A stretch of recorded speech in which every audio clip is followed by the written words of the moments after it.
નીતિન ગડકરીએ લિગ્નિન આધારિત બાયો બિટુમિન ટેકનોલોજીનો ઉપયોગ કરીને ભારતના પ્રથમ નેશનલ હાઈવે સ્ટ્રેચનું ઉદ્ઘાટન કર્યું.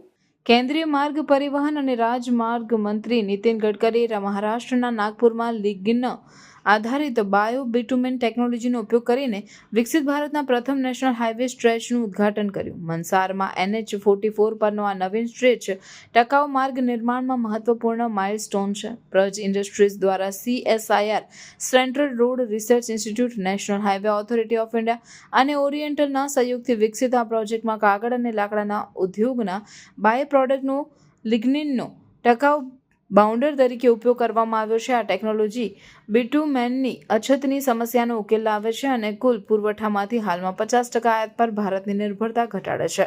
ઉદ્ઘાટન દરમિયાન ગડકરીએ લીલી ટેકનોલોજી અને ઔદ્યોગિક ટકાઉપણાના મહત્વ પર ભાર મૂક્યો, જે પ્રધાનમંત્રી નરેન્દ્ર મોદીના આત્મનિર્ભર ભારતના દ્રષ્ટિકોણ સાથે સુસંગત છે.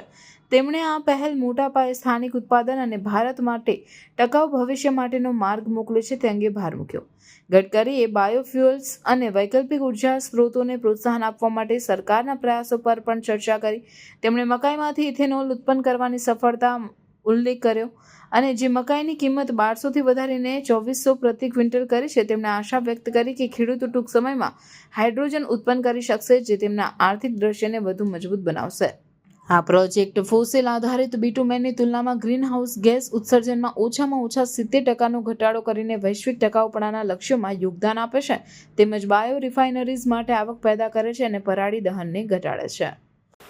अब जब अन्नदाता, ऊर्जादाता, ईंधनदाता हो गया, तब किसान को विटामिन दाता यानी डांबर दाता बनाने की हमारी कोशिश थी.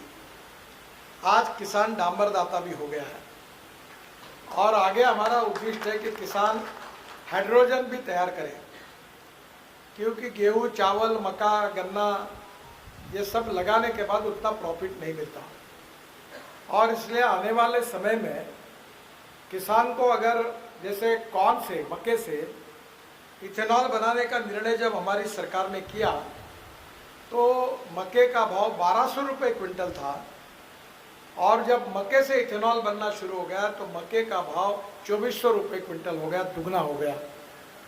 अब इस साल मक्के का क्षेत्र 1.5 गुना 2 गुना बढ़ रहा है और एक साल में अगर 3 मक्के के क्रॉप निकालेंगे तो स्वाभाविक रूप से 1 से 1.5 लाख रुपए एकड़ नेट इनकम होगा.